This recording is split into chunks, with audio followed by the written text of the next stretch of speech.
Good morning students. आज हम लोग बीए पार्ट 2 इतिहास में पानीपत का प्रथम युद्ध का अध्ययन करेंगे। पानीपत का प्रथम युद्ध 21 अप्रैल 1526 ईस्वी को इब्राहिम लोदी और बाबर के बीच लड़ा गया था, जिसमें बाबर की जीत हुई। चंद घंटों तक चलने वाले इस युद्ध के परिणाम युगांतकारी साबित हुए। वास्तव में इस युद्ध की समाप्ति के साथ ही लोदी वंश अर्थात दिल्ली सल्तनत काल का भी अंत हो गया और एक नवीन राजवंश की स्थापना हुई, जिसे मुगल वंश के नाम से जानते हैं। वर्तमान हरियाणा राज्य के पानीपत में यह युद्ध हुआ था। और ये पानीपत का मैदान वह स्थान है जहां उत्तर भारत के नियंत्रण को लेकर कई युद्ध हो चुके हैं। छात्रों, पानीपत के इस प्रथम युद्ध, जिसमें एक छोटे से युद्ध के बड़े और व्यापक परिणाम हुए, यह क्यों और कैसे हुआ, इसे समझने के लिए तत्कालीन राजनीतिक परिदृश्य को समझना आवश्यक है। मध्यकालीन भारत कई खंडों में विभाजित था। दिल्ली सल्तनत पर लोदी वंश के शासक इब्राहिम लोदी का शासन था। इब्राहिम लोदी ना तो कुशल योद्धा था, ना ही दूरदर्शी शासक था। वह वास्तव में एक दंभी और अहंकारी शासक था।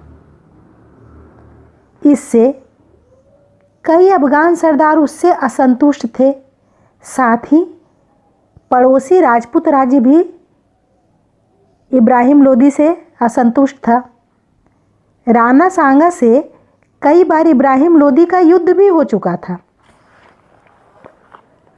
ऐसी स्थिति में ये राजपूत और अफगान सरदार मिलकर इब्राहिम लोदी की विशाल सेना को पराजित करने के लिए अफगानिस्तान के अर्थात काबुल के शासक बाबर को भारत आने का संदेश भेजा। बाबर का पूरा नाम जहीरुद्दीन मोहम्मद बाबर था। वह इस्लामी तुर्क मंगोलियाई शासक था। बाबर पिता की ओर से तैमूरलंग का 13वां वंशज और माता की ओर से चंगेज खां का 14वां वंशज था। अर्थात तैमूरलंग, जो कि 1398 ईस्वी में दिल्ली में कत्लेआम करवाया था, चंगेज खां विश्व प्रसिद्ध लुटेरा रहा है। तो इस तरीके से देखते हैं कि बाबर के अंदर बर्बरता और युद्ध जन्मजात गुण की तरह समाहित था। किंतु जब 1526 ईस्वी में बाबर भारत आया तो उसके पास मात्र 12,000 सैनिक थे और मात्र 20 तोपें थीं उसके पास, जबकि दूसरी ओर लोदी के पास अर्थात इब्राहिम लोदी के पास 1 लाख से भी ज़्यादा सैनिक थे। इतिहासकार फरिश्ता के अनुसार करीब 300 हस्त सेना भी इब्राहिम लोदी के पास था। अर्थात हाथियों के द्वारा भी इब्राहिम लोदी ने युद्ध किया था और पानीपत के प्रथम युद्ध में उसने 300 हाथियों का प्रयोग किया था। हालांकि तुजुके बाबरी में बाबर ने इब्राहिम लोदी के हस्त सेना का उल्लेख नहीं किया है, किंतु अन्य इतिहासकारों ने इसका उल्लेख किया है कि 1526 ईस्वी के युद्ध में इब्राहिम लोदी ने हस्त सेना का अर्थात हाथियों का भी प्रयोग किया था। इस प्रकार हम देखते हैं कि इब्राहिम लोदी के पास जहाँ एक विशाल सेना है, वहीं बाबर के पास बहुत छोटी सी सेना है। जब इब्राहिम लोदी की विशाल सेना को देखकर बाबर के सैनिक घबराने लगे तब बाबर ने अपने प्रखर व्यक्तित्व का परिचय दिया और कुशल सेना नायक की तरह से उनका मनोबल बढ़ाते हुए कहा कि युद्ध योद्धाओं की संख्या से नहीं जीती जाती, बल्कि युद्ध रण कौशल और मजबूत हौसले से जीते जाते हैं। वास्तव में बाबर ने तुलुगमा युद्ध नीति के द्वारा इब्राहिम लोदी के विशाल सेना को चारों ओर से घेर लेने की योजना बनाया। साथ ही उसके दो प्रमुख तोपची उस्ताद अली और मुस्तफ़ा खां जो कि उसके बाबर के प्रमुख तोपची थे और ये उस्मानी विधि से तोपों का संचालन करते थे। उनको ये जो 20 तोपें उनके पास थी उसके संचालन का दायित्व दिया गया। और जबकि दूसरी ओर इब्राहिम लोदी के पास जो सैनिक थे वो उसके पास ना तो बहुत प्रशिक्षण था और ना ही उस सेना के पास, उनकी सेना जो है वो स्वामी भक्त थी। वो एक तरह से किराए के सैनिक होते थे जो कि आपातकालीन स्थिति के लिए रखे जाते थे। कुछ ही सैनिक थे जो कि सामान्य थे, बाकी आपातकालीन सैनिक थे जिनमें राष्ट्रभक्ति की भावना का भी अभाव था। साथ ही साथ वे बहुत ज़्यादा कुशल प्रशिक्षण भी नहीं था उनके पास और ना ही कोई अच्छा नेतृत्व था, क्योंकि इब्राहिम लोदी का व्यक्तित्व वैसा प्रभावशाली था ही नहीं। अभी हम लोग देखा है कि इब्राहिम लोदी से उनके सरदार भी संतुष्ट नहीं थे, तो सैनिक भी संतुष्ट नहीं थे। उस तरह से वो अपनी सेना का उपयोग उस तरीके से नहीं कर पाया जिस तरह से बाबर ने किया था। तो यहाँ पे हम देखते हैं कि जब इब्राहिम लोदी की विशाल सेना को देखकर बाबर की छोटी सी सेना में बौखलाहट होती है, तब बाबर एक कुशल सेना नायक की तरह से उसका हौसला अफजाई करता है और यह कहता है कि आपको घबराने की आवश्यकता नहीं है, बल्कि हमारे पास वैसी युद्ध नीति है जिससे हम उतने बड़े विशाल सेना को मात दे सकते हैं। और साथ ही हमारे पास मुस्तफ़ा खां और कमाल जैसे दो बड़े तोपची भी हैं जो कि उस्मानी विधि से तोपों का संचालन करते हैं।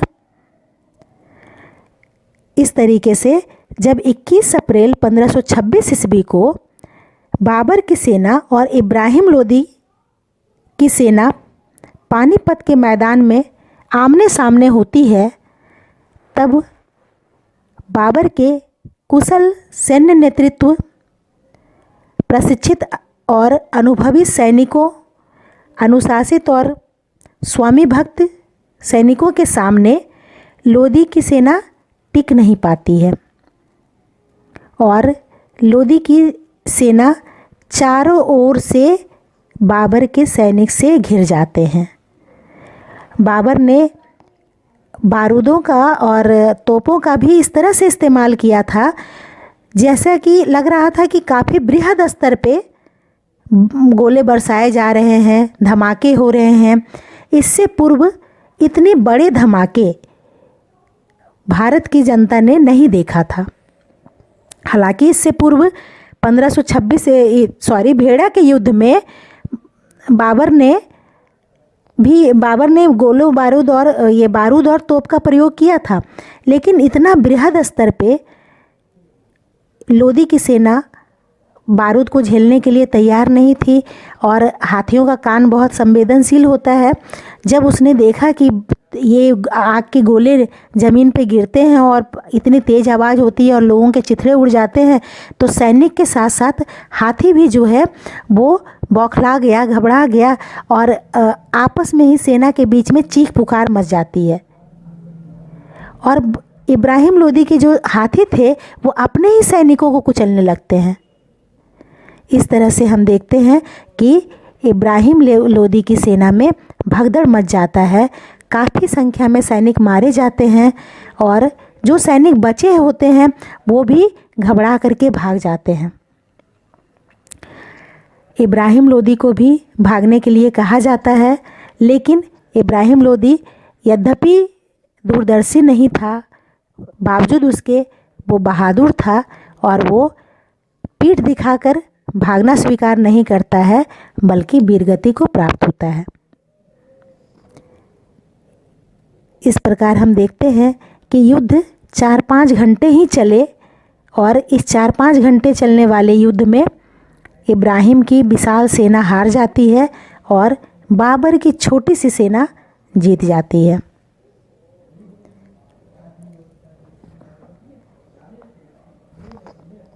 इस विजय के बाद बाबर वापस काबुल नहीं जाता है और भारत में शासन करने के लिए वो आगे बढ़ता है।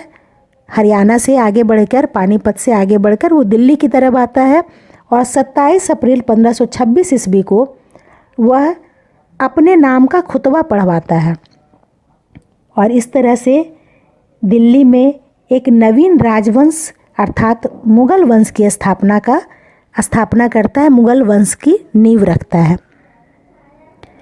हालांकि राणा सांगा और जो अफ़गान सरदार बाबर को इब्राहिम लोदी पे आक्रमण का न्योता दिए थे, वो लोग इस उम्मीद में नहीं थे कि बाबर यहाँ पे आकर के शासन स्थापित करेगा, बल्कि इन लोगों को लगा था कि हर एक बार की तरह वो इस बार भी आक्रमण करेगा और धन लूटकर चला जाएगा। तो इससे उन लोगों को लगता है कि अब आगे क्या होगा, अलग मुग़ल वंश की स्थापना हो गई तो इससे आगे और परेशानी होगी हम लोगों को, या क्या होगा आगे। इसके परिणाम में इन बातों की चर्चा हम करेंगे। तो छात्रों, अगली कक्षा में हम लोग इसके अर्थात पानीपत के प्रथम युद्ध के परिणामों के साथ मिलेंगे। तब तक के लिए धन्यवाद।